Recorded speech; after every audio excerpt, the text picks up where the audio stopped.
Hey everyone, today Saul wonders why God isn't answering. When Saul saw the Philistine army, he was so afraid that his heart beat wildly. When Saul questioned the Lord didn't answer him. Not by dreams, not by the Urim, and not by the prophets.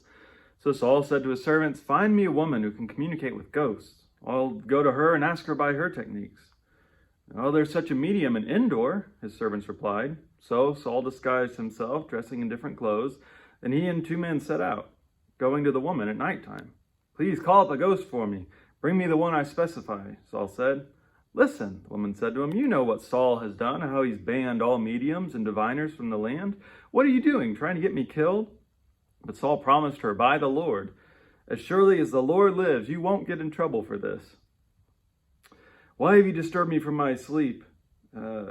Samuel asked Saul when she brought him up. "I'm in deep trouble," Saul replied. "The Philistines are at war with me, and God has turned away from me and is no longer answering me by prophets or by dreams. So I've called on you to tell me what I should do." "Why do you ask me?" Samuel said, "since the Lord has turned away from you and become your enemy? The Lord will now hand you over to the Philistines, and come tomorrow, you and your sons will be with me." All right, so bonus points for anyone who can figure out how this video title connects to the story.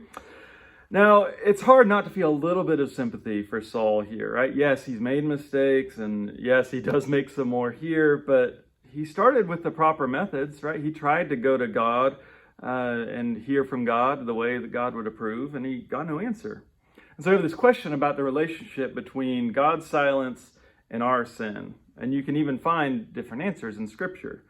Our assumption, though, we tend to go with, and what we hear a lot, is that God doesn't listen to sinners. You find that in a place like Isaiah 59. But then an alternative view is that the cause of our sin is that we don't hear God, right? God is silent, and so we sin. That's in Isaiah 64, just a few chapters later, in the same prophet.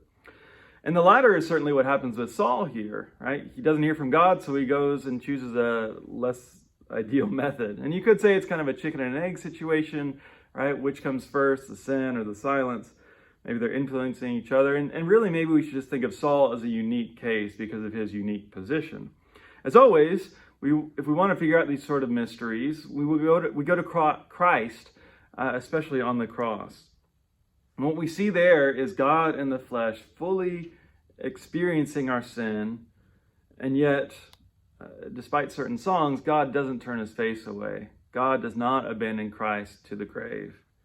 I mean, honestly, if God only heard people's prayers when we're sinless, then I don't think God would hear much of anything. And if God can't look on sin at all, then God would be blind to pretty much everything that's happening on the earth. So let's not be trapped by that negative way of thinking.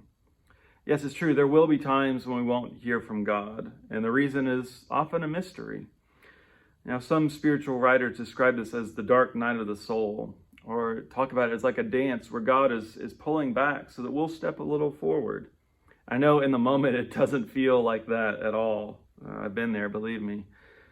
But Jesus shows us ultimately we do have a God who's listening, that we can never be separated from the love of God. Whatever our experience, that love always remains.